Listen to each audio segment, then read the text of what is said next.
की लगातार गिरती अर्थव्यवस्था को लेकर रिजर्व बैंक के पूर्व गवर्नर रघुराम राजन का कहना है कि देश की जीडीपी के आंकड़ों से सभी को अलर्ट हो जाना चाहिए। राजन ने कहा कि जब इनफॉर्मल सेक्टर के आंकड़े जोड़े जाएंगे तो इकोनॉमी में 23.9% की गिरावट और बदतर हो सकती है। वहीं उनके मुताबिक भारतीय अर्थव्यवस्था को अमेरिका और इटली से भी ज्यादा नुकसान हुआ है। ये दोनों देश कोरोना वायरस महामारी से सबसे ज्यादा प्रभावित रहे हैं।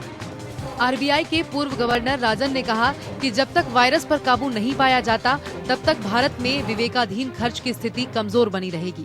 उन्होंने सरकार की तरफ से मुहैया कराई गई मदद को भी नाकाफी बताया है। राजन ने कहा कि केंद्र सरकार भविष्य में प्रोत्साहन पैकेज देने के लिए आज संसाधनों को बचाने की रणनीति पर चल रही है, जो आत्मघाती है। सरकारी अधिकारी सोच रहे हैं कि कोरोना पर काबू पाए जाने के बाद राहत पैकेज देंगे, यानी वो स्थिति की गंभीरता को कम आंक रहे हैं। तब तक अर्थव्यवस्था को बहुत नुकसान हो चुका होगा।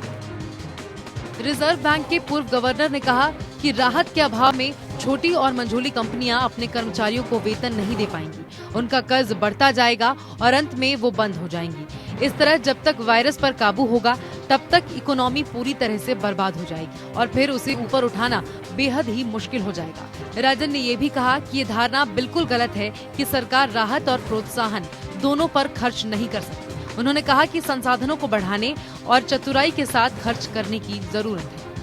Bureau report.